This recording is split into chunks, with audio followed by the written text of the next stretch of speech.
sibingelele once again kusawuyena uSimphiwe mfana wale eNanda.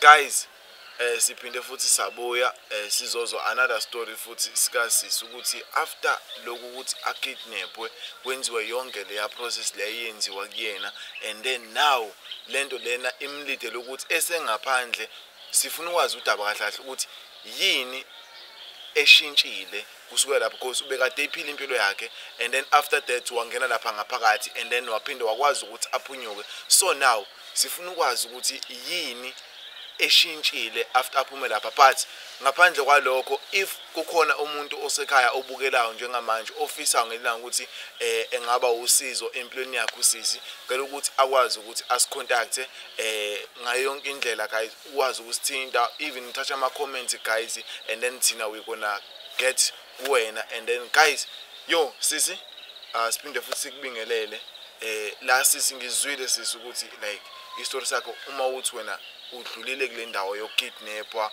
kwenzakalana, and then wagcina usukwazi ukuthi usizakale ukwazi ukuphunyuka, and then waba sezandleni zamaphoyisa, and then after that ukwazile ukubuyela back esikoleni. But sicela usitshele impilo yakho after lesasimo lesiyana ukuthi bikanjani. After lesasimo fethu, my life was just never the same again.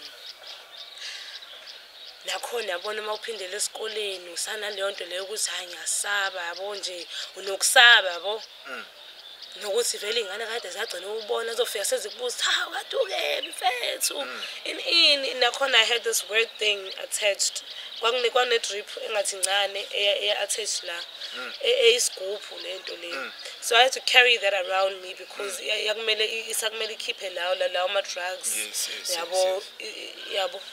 So nakhona ke kids didn't understand that.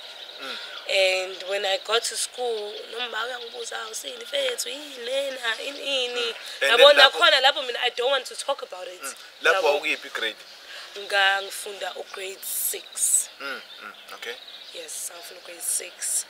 And so because uma wabona ngasi mhlawumbe ngoba lento yenzeke from esikoleni siphuma kuleso sikole, wabona ukuthi angangiremove kuleso sikole eCentral Fields ayongifaka back to eWoodlands again.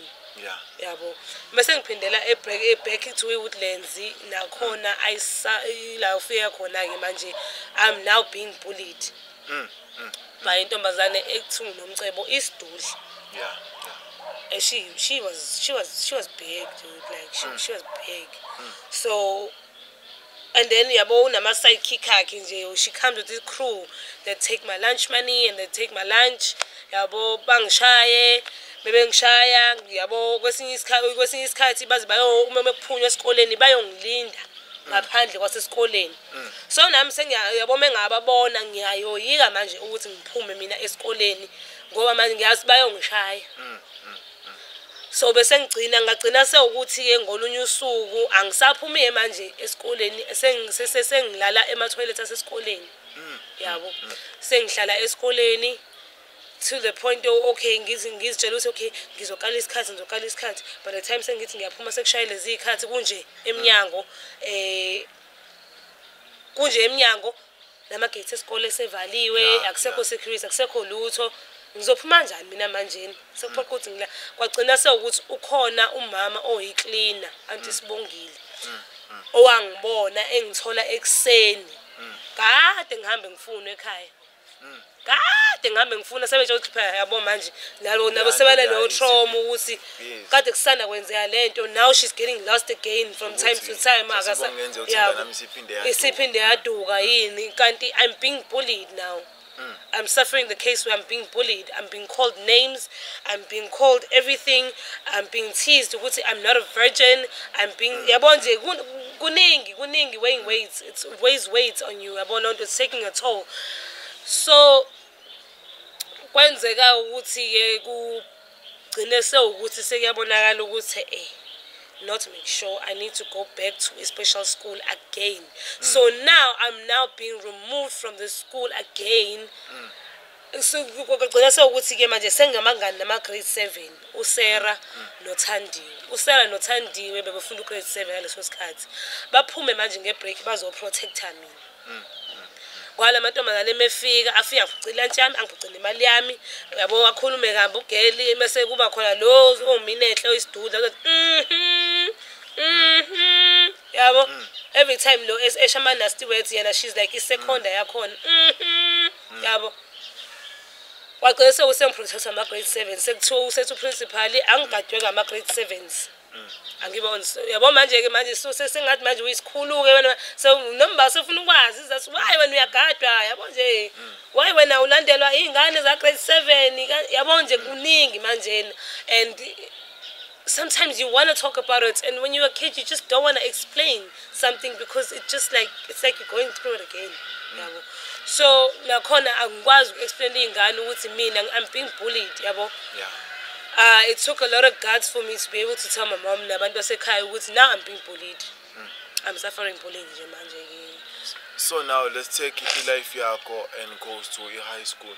High school like cause ngiyakubona ukuthi now ngalesa sikhathi ubusa ingane kuthe la usowuqala khona ubona ukuthi hayimanje sengikhulile like leyanto leyana ukwazile nokukhohlwa ngayo noma ilokhu iqhubeke njalo. Iqhubeke njalo fethu ngoba into yabanga ukuthi ngiphume kulesiya sikole eWoodlands Primary ngagcina ngiba kwi-altercation nenye ingane kwakwenziwa i-group work. Yabo the whole point of ukuthi nenziswa ama-group work is for you to learn to be able to interact nabanye abantu and be able to work with other people around you without conflict. Yabo that's the purpose of the group work. But mina that day I ended up nquma isandla sengane ngescan. So then it was decided then and there ukuthi yabona-ke manje is a final goal. She needs to find a school where she can get therapy and also attend classes at school at the same time. So it was decided then ukuthi back to St. Raphael's again. So I went back to St. Raphael's Special School and I attended therapy lessons there. Bengenza occupational therapy. Bengenza therapy session yokuthi ngikhulume. Bengi under uBobby Bear. I was then put under uBobby Bear social workers balapha ibranch abese Port Shepstone. So bese ngi-attenda uBobby Bear kwasinye isikhathi ndithi ngisesikoleni ngifunda ngiyakhishwa mina eklasini uyafika khona uprincipal ofikayo afika azongibiza ngesikhathi esingabo 12:01 singena emotweni imina ubafo uNicholas sonke siyathathwa ngemoto siswa ePort Shepstone lempilo besiyiphila. It was like now I'm missing out and then nakhona I would miss out on a lot of assignments on school yabo cause mesifika lapha neBobby Bear besifike sengenziswa amanye ama-activities ngenziswa amanye ama-exercises ngangine-social worker lami mina engangi-assignwelwa nekuthiwa uLamagen. I don't know if she's still alive though but she was very old that time. So nganginoLamagen and she was great. She was very nice and she was always just like there yabo.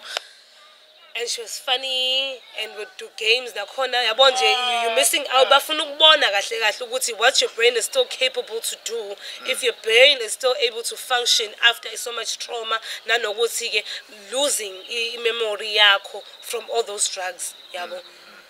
So yabo then mase siyabuya mhlawumbe sifike esikoleni sekuyoshaya o2 ukwala phasi seyisikhathi sokuphuma vele yabo. So uyabona lapho ukuthi lento iyangiphazamisa mina emfundweni zami because manje angisawenza ama-assignments anormal njengengane. I'm missing out on a whole lot of stuff yabo. So going back to St. Raphael's Primary yakhona I was welcomed. It's a special school. There are autistic children there. There are children in wheelchairs. There are children there are yabona Down syndrome children. So lana ngicela nje ukuthi ukuyindala because ngiyabona ukuthi baningi abantu like attend ama-therapy and stuff but abanye abakwazi ukuthi bethole usizo kuleyanto leyana because usukhuluma nomuntu osuke ngekho kwi-situation but trying by all means ukuthi nawo uzizwe nawo ukuthi umuntu. So kuwena ngabe yaba yini usizo therapy or not? Yaba usizo kumina. I can say ukuthi a lot of things and bengihana senoma sengifike high school khona u-deputy principal othi uMsingidi ngifunde eMoat Park nakhona on that first day of school ngafike ngathola i-written warning because intombazane yangipulishe primary, she followed me to high school. Now on the first day of orientation she made it horrible. Kamusha.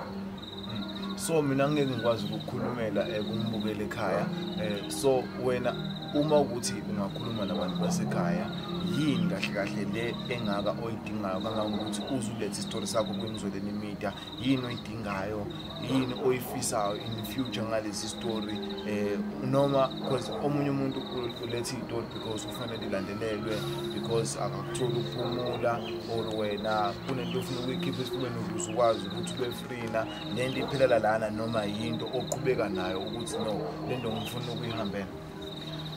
No, ayipheleli because mina ngifuna ukubala a novel of what happened to me.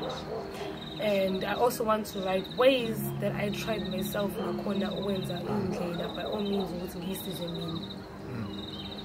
I know ukuthi I didn't suffer that pain only. I suffered a lot of pain along the way. Nakhona I have 2 kids, 2 beautiful kids. I love my babies. And I want them to know their mother's story, even if I'm gone.